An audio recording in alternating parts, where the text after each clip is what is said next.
Brian Fackrell has joined us. He's the owner of R.L.B Distillery, which stands for Rotten Little Bastard Distillery. It's located on Boundary Street.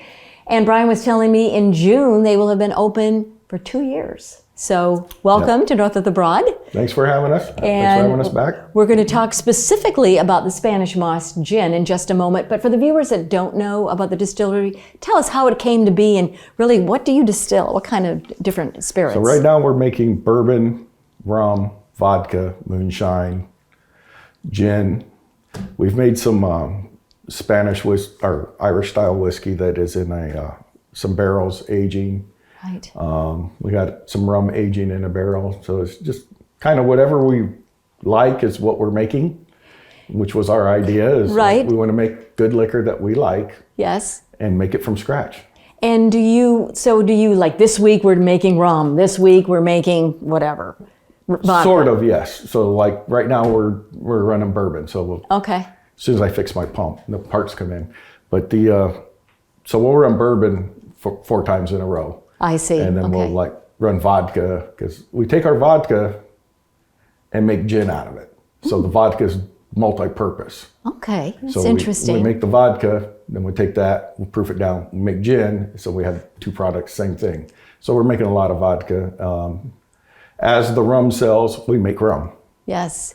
So the rest is, it just all kind of falls together. And the neat thing is you can actually tour. And of course, you have tastings and all that. So tell our viewers about that. So in our tasting tour, you get to taste the 5 liquors that we have. They usually have a cocktail little sample for each of the 5 liquors because the way they change the tax laws, we have to charge extra for. Mm-hmm. And then they take you through the distillery and you get to actually see our equipment, how it works. We'll explain everything. Right. I tell people there's no secrets. You want to know exactly what's in something? I can tell you exactly what's in everything. I don't memorize like the botanical. Right. How many grams it is when we make a batch of gin.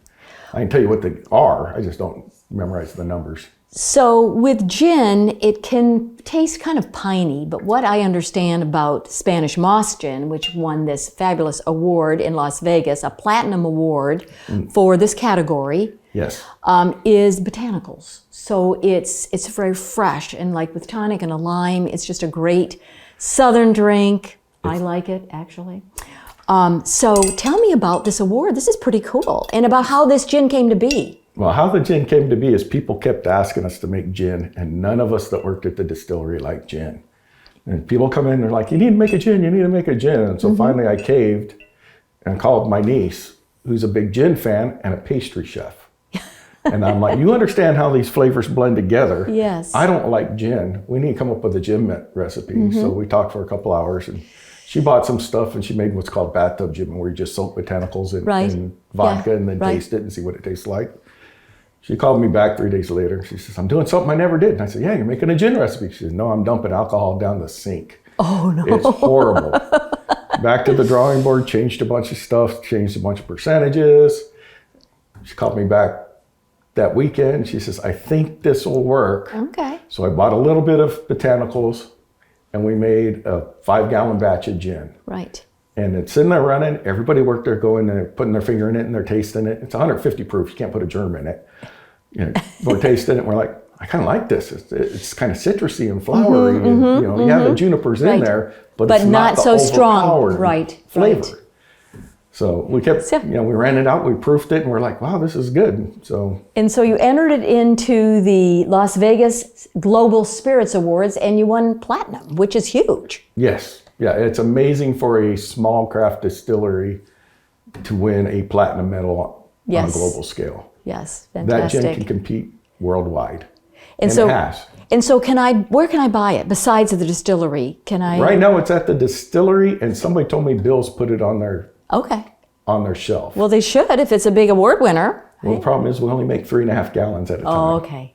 So we are still making it like we made that very first batch. We're like, okay, everybody seems to like it. Let's not change the process and try and make it bigger and ruin the flavor profile. Yeah. Small batch, handcrafted. It is very small batch, very handcrafted. We make sure we always have it at the distillery. We've sold 4 cases to our distributor. Very good. Some of those ended up in some of the bills. Yeah. Some of those are in restaurants and bars around town. We expect it to be more and more Thank you, as the Brian. word gets out that Yes. you know, these guys make a great gin. Well, congratulations, Brian Fackrell, with RLB Distillery right on Boundary Road. Thanks for being with us, and thank you all for joining North of the Broad this week. And we'll see you next time, everyone. Bye-bye. Thanks.